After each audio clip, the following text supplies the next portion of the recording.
इस समय मैं अपने गुरुदेव परम आदरणीय पद्म विभूषण चित्रकूट तुलसी पीठाधीश्वर परम पूज्य रामभद्राचार्य जी के आश्रम में हूं। आज गुरुदेव से एक बहुत बड़ी जानकारी मिली, एक ऐसी जानकारी मिली जिसके ऊपर बहुत सारे बुद्धिजीवी अलग अलग तरीके की राय दे रहे थे।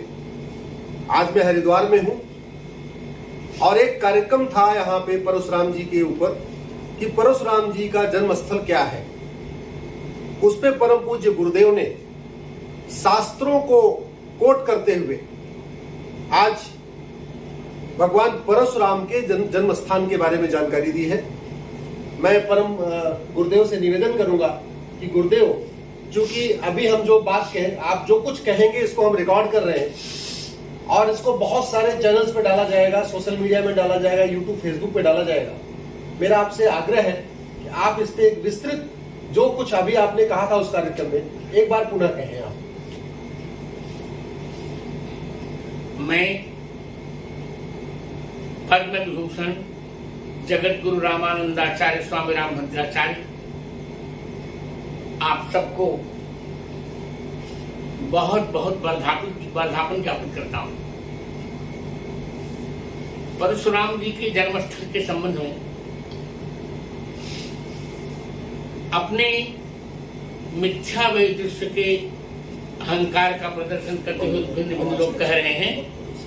कोई असम कह रहा है, कोई हिमाचल प्रदेश कह रहा है, कोई मध्य प्रदेश कह रहा है,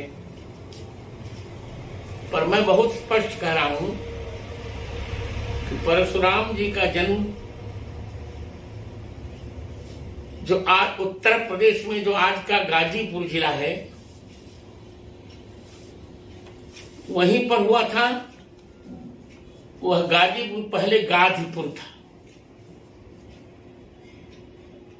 और महाराज गाज की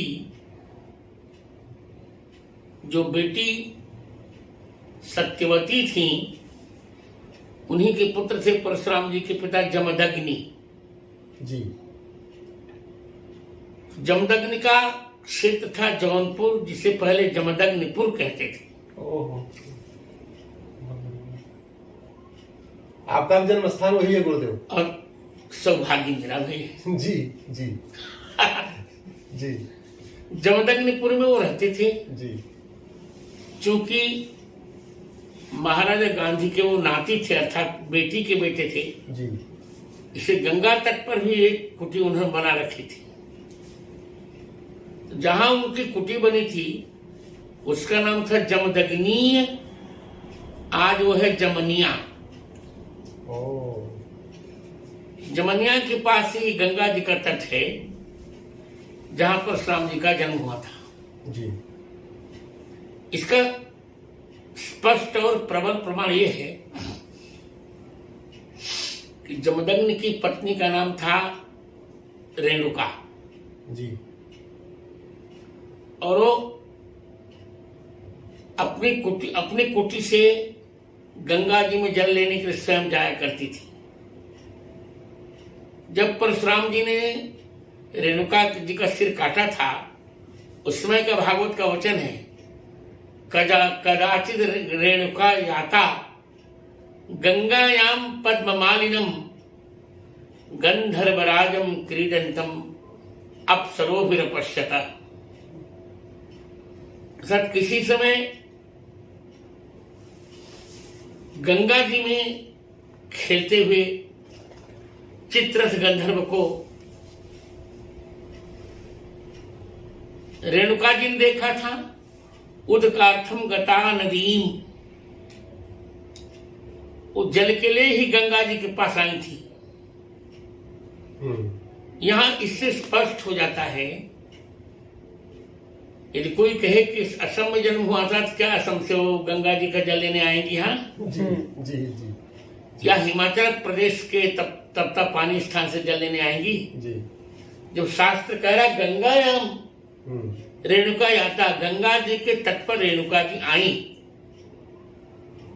तो भागवत जी के 9वें स्कंध के 16वें अध्याय का 2य श्लोक ही यह सिद्ध कर दे रहा है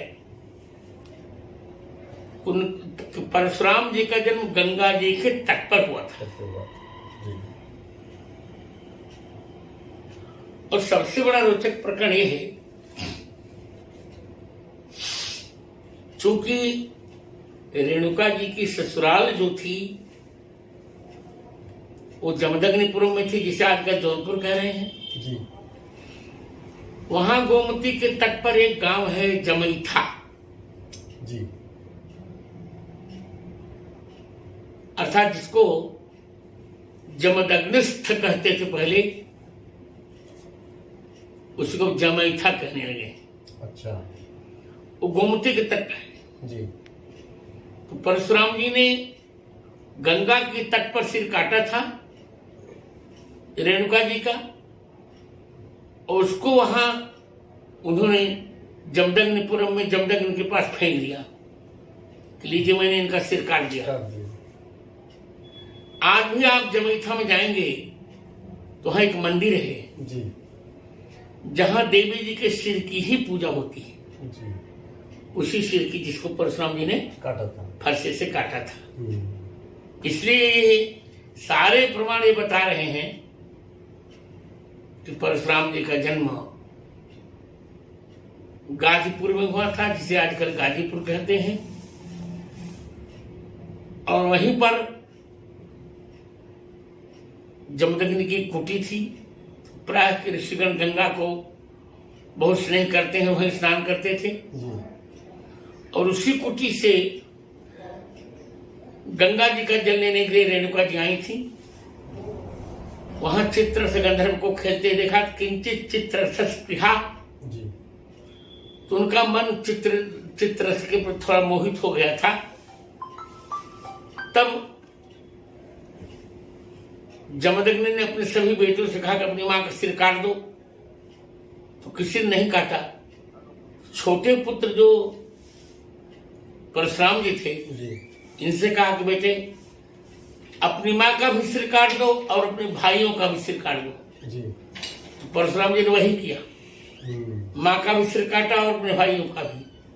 तो पिता ने कहा वरदान मांगो, कहा ये लोग जीवित हो जाएं और इनको मेरे मारने का स्मरण भी न रहे। जी। जी। इस प्रकार यह घटना उत्तर प्रदेश के गाजीपुर में घटी थी। और काटकर सिर पैतृक निवास जमदग्निपुरम के जमैथा नामक ग्राम में फेंक दिया था परशुराम जी ने। आज भी देवी की वही क्योंकि कभी भी यदि कोई कहे कि चंडिका देवी, क्या कभी देवी के सिर की पूजा होती? सिर की पूजा कभी नहीं होती उनकी। जी। जी। जी। इनके सिर की पूजा इसलिए हुई जी। कि परशुराम जैसे भगवान ने फरसे से काट कर उसको पाप से रहित कर दिया, इसे निष्पाप मानकर उनके सिर की पूजा हुई। जी। और हम ये भी कह रहे हैं कि परशुराम जी ने सभी क्षत्रियों का विनाश नहीं किया था। जी। जो ब्राह्मण द्रोही वैदिक सनातन धर्मावलंबी ब्राह्मणों का जो द्रोह करते थे, जी। उन्हीं राजाओं का सिर काटा था। ऐसा पूर्व में भी एक उदाहरण है भागवत में, गुरुजी वेन का जो, हाँ वेन का उदाहरण है। वेन दुराचारी हो गया तो उसका जब वेन नास्तिक होगा तो उसका ऋषि उसको हुंकार से भस्मसात किया था उसे। और भागवत का वचन है, अवतारे षोडश में पश्चिम ब्रह्मद्रोहो नृपान। हाँ। ब्रह्मद्रोह जी। वैदिक ब्राह्मणों का विरोध करने वाले, अपने को सत्ताधीश मानने वाले अभिमानी राजाओं का सिर काटा था राम परशुराम जी ने। इसलिए जब श्री रामावतार हो गए, परशुराम जी ने कह दिया कि मैंने धर्म विरोधी, मैंने ब्राह्मण विरोधी राजाओं का वध किया था, अब तुम ब्राह्मणत्व विरोधियों का वध करो। परशुराम जी ने ब्राह्मण विरोधियों का वध किया और रामचंद्र जी ने ब्राह्मणत्व विरोधियों का वध किया। कभी के ब्राह्मण होकर के धनुष दिया राम जी को, इसी से अपने साग नाम को धनुष दिया राम जी को। साथियों, आपने आज एक नया विषय सुना है। मैंने तो जीवन में पहली बार सुना है, आपने भी शायद पहली बार सुना होगा, जहां परशुराम जी के ऊपर वाकायदा अपने जो हमारा वेद पुराण और ऑलरेडी जो लिखा हुआ है वहां से गुरुदेव ने कोट करके बताया है। ये भारत का संविधान मेरे हाथ में है। ये संविधान का आर्टिकल 49 भी यही कहता है, ये देश की सरकार की जिम्मेदारी है कि वो सांस्कृतिक धरोहरों को पुनः स्थापित करे। इसका मतलब सरकार की जिम्मेदारी है कि जिसको हम गाजीपुर कहते हैं उसको गाजीपुर कर दे, गाजीपुर कर दे, और जिसे हम जौनपुर कहते हैं उसे जमदग्निपुर कर दे। और जहां पे और जिसको जमनिया कहते हैं जी, उसको जमदग्नीय कर दे। जी जी।